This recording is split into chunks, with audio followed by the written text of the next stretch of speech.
Good evening, friends, and welcome to a live episode of Hashtag SU. Today is April 4, 2016, and now we're back in the groove after the frenzied preparations of the series of commencement exercises at Silliman University. My name is Cecil Henove, and as always, this is such a pleasant task for me to be with you once again, our dear televiewers, especially that today is the first day of the summer classes at Silliman University. So tonight, we have guests, of course, from Silliman, and we will have two segments. The first segment at this particular time would deal on a particular project, among others, called Coral Reef Recovery in Typhoon-Damaged Reefs, and the main proponent is no other than the Silliman University Institute of Environmental and Marine Sciences. And our second segment for tonight's episode is a forthcoming national convention sponsored by Silliman University, particularly our English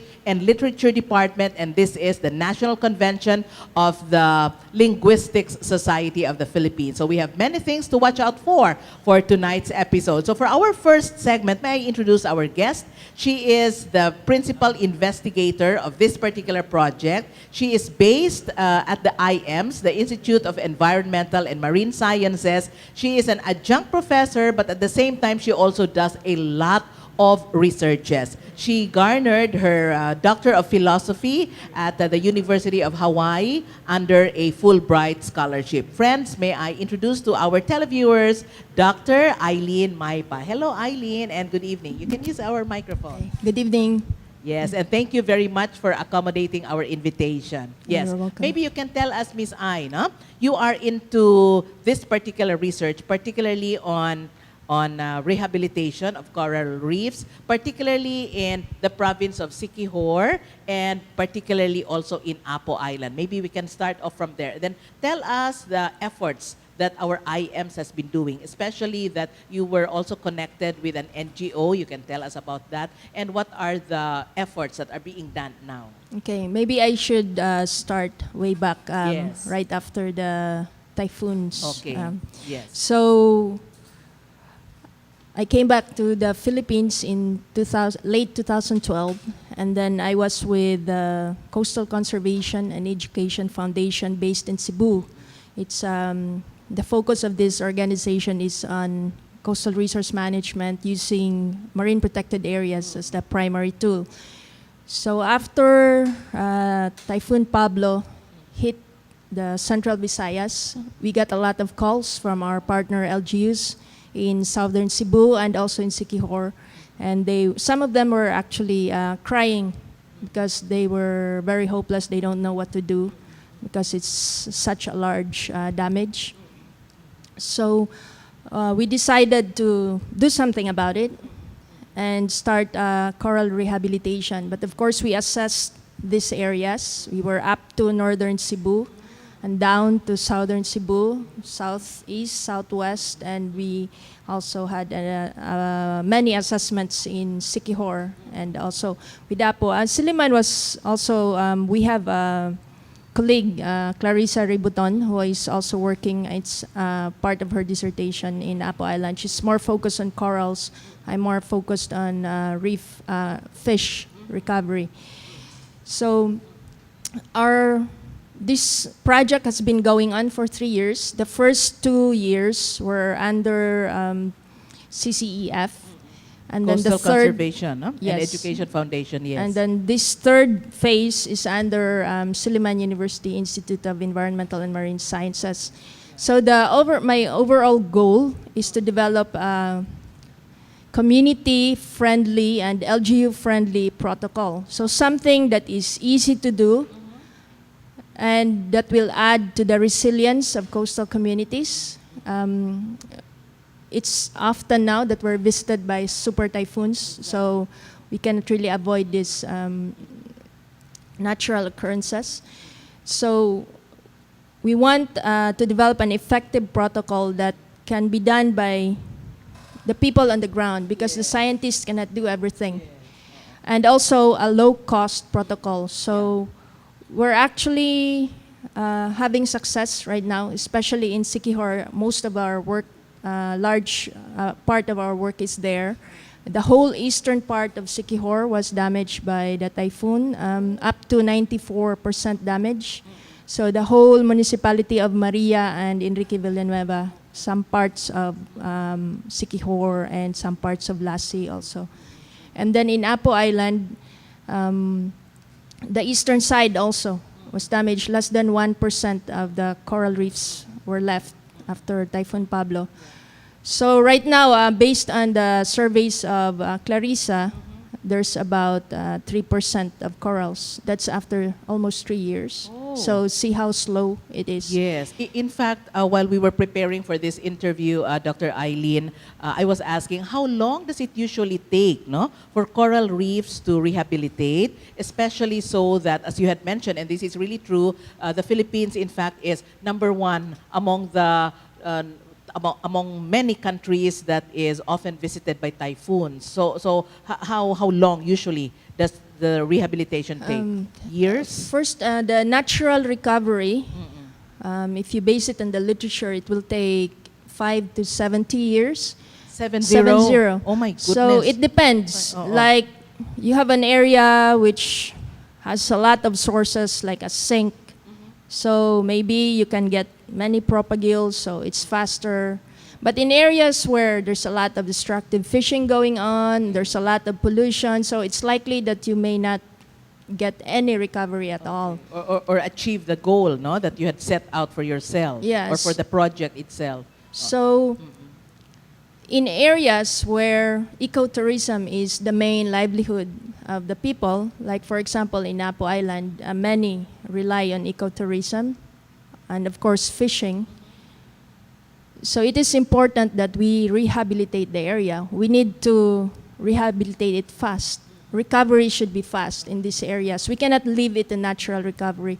There are scientists who are still not open to rehabilitation. They're more of, they want natural recovery, but I think a 90% damage to a 99% damage would call for some help. Yes.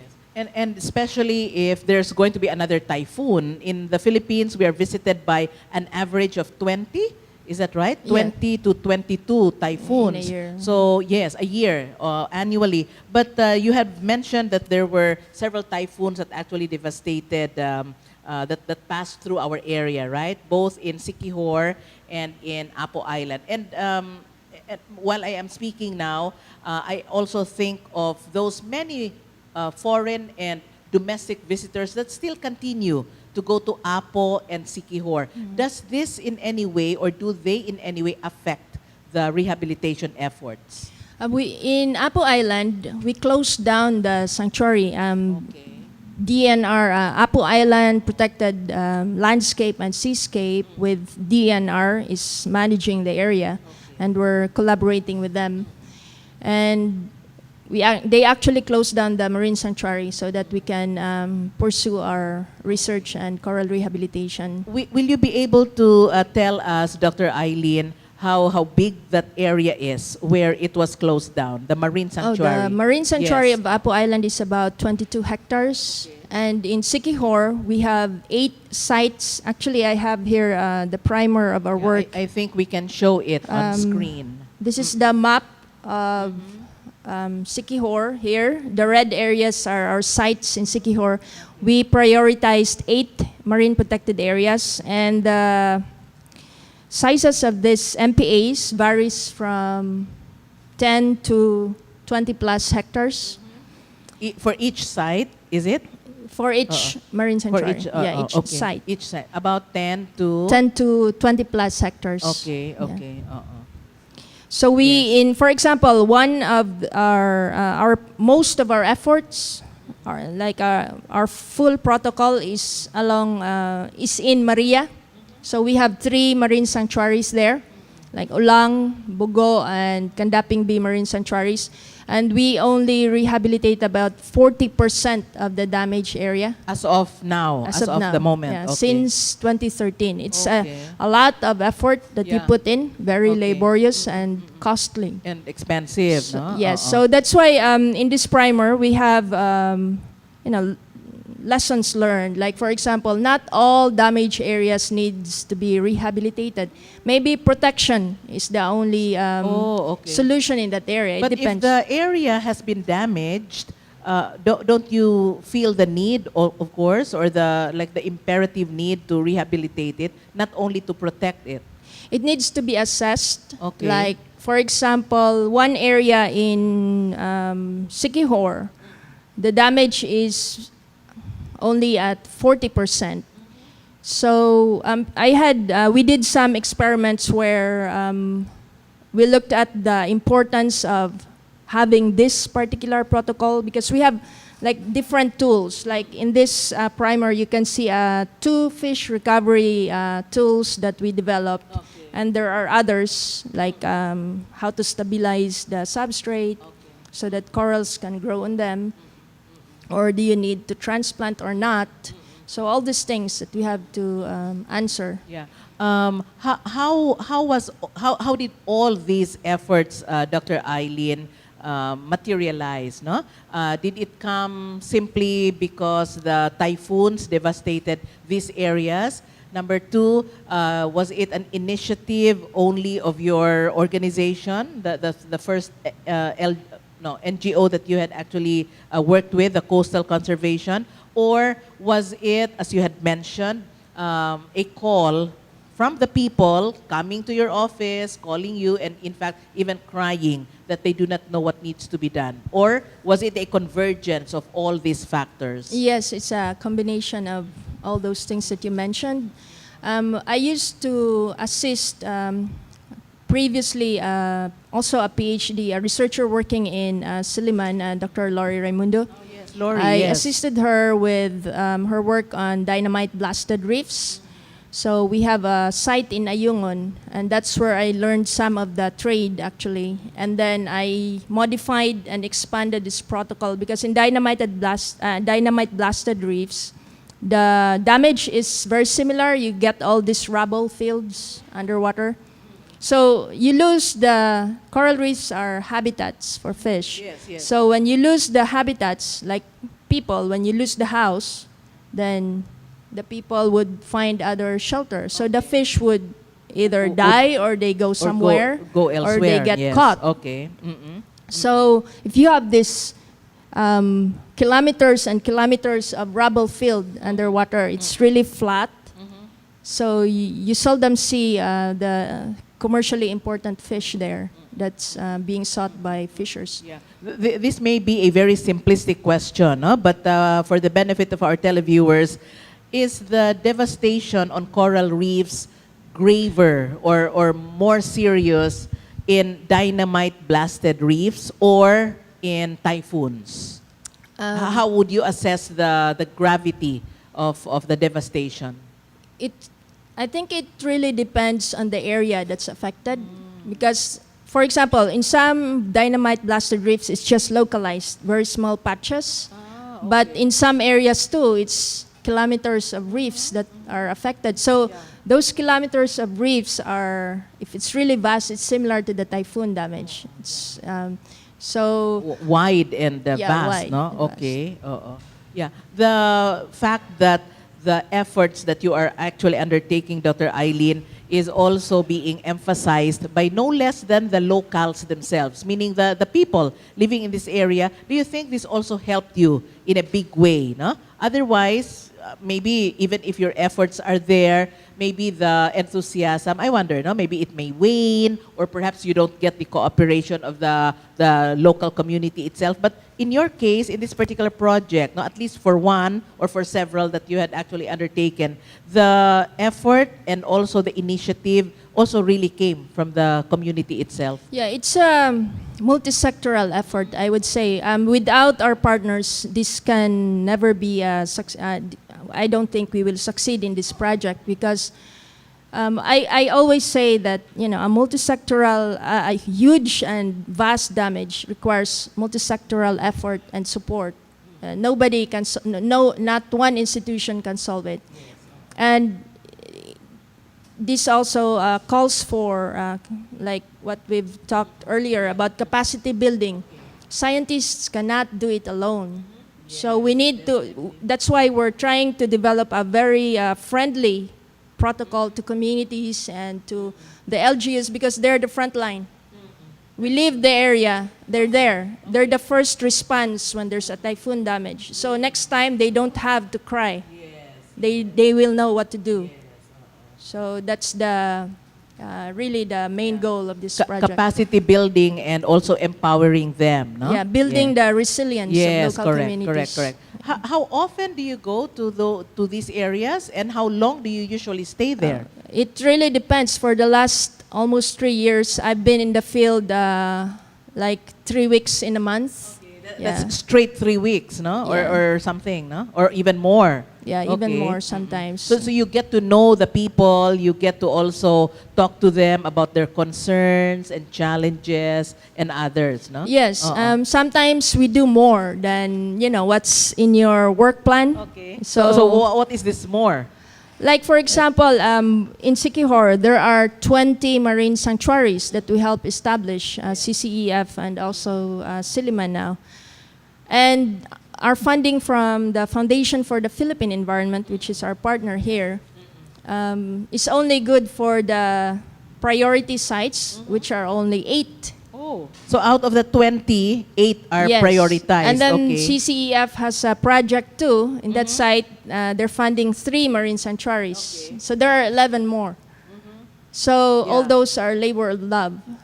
Oh, wow. Yeah. Okay. So you added them to the number of priority areas. Yeah, we do certain things Okay. like monitoring is very important. The status of the reef fish, the status of the corals in those areas, or else nobody will take care of it. So I have a team of how dedicated many? staff. How many are you in that particular effort? So in a this- team of how many? We're, our items are not regular. So Okay. sometimes we're paid, sometimes we're not, Okay, but my we do it goodness. anyways. It's really a Yeah. labor of love, huh? So yeah, we do Okay. a lot of labor of That's love. true. That's true. Yes, can you imagine? But without you guys, how will all these efforts really be realized? No, especially that anyone can simply just shrug their shoulders and say, "So what? What will happen to Apo and Siquijor may not even concern us at all." No, but these people really have come to you. You also have reciprocated their questions as well as the challenges that they have posed to you. Otherwise, nothing would really come out of it. And yes, your agencies that actually have helped you in this particular effort. Yeah, but somebody has to take the fork. Okay. And people usually, if somebody leads, some will follow, not all. And then sometimes, there's a lot of challenges along the way. Sometimes you need to convince people. Sometimes, I sit down with politicians and let them understand what we're doing. They cannot relate coral. Why coral reef conservation? What is it? How is it connected to food security? Correct. All those things. And then there's an election again and a new Yes. set of officers. Yes, That means oo. we have to put in extra effort again and talk to these Yes. politicians Yes. again. whoever's- Our time is again getting the better of our discussion, Dr. Eileen. But I'd like us to close our discussion by asking you if there have been any challenges that you have encountered in this particular effort, perhaps not only in Siquijor and in Apo Island, but in all these things about conservation, letting people actually take care of the habitat where they are in, no? Because first and foremost, they live in these areas. What are some maybe challenges that you may have encountered so far in this particular job? Well, first, I would start from the personal and expand it. No? So personally, it's not an easy task, but sometimes you want to give up because it's too much. Too much physical work, too much intellectual work, and sometimes there's no support financially. But just move one step. You don't get frustrated at all. Oh, I do. But, I try to overcome the frustration Okay. and move because there are people that are looking up at you. And if you That's stop, true. everybody will stop. That's true. And then, as I've said earlier, what I learned is that we have to really empower and capacitate our LGUs and the community As I've said earlier, the LGUs and the communities are the front line. Yeah, that's true.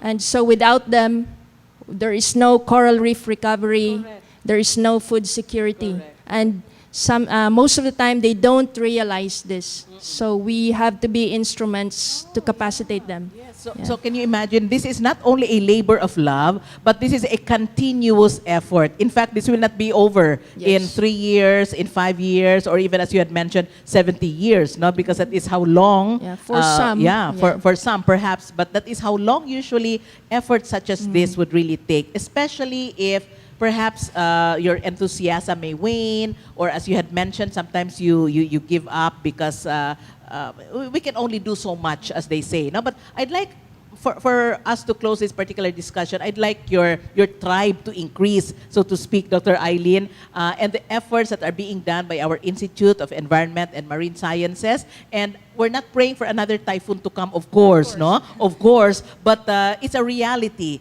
that the Philippines is #1 among the most the typhoon-prone areas in the world. And we get an average of about 20 to 25 typhoons, really strong typhoons every year. So may your tribe increase, Dr. Maipa. Of course, we wish you well in your efforts. This will not be the first and the last time we're going to invite you here on #SU. Perhaps later on you can talk about the other projects that you have undertaken. But this is just one activity that you have undertaken, both in Siquijor as well as in Apo Island. So thank you very much once again, Dr. Eileen Maipa. So with that, friends, we end this particular segment of #SU, and we will pause for a break, and we will move on to our second segment after our commercial break. Okay. Thank you.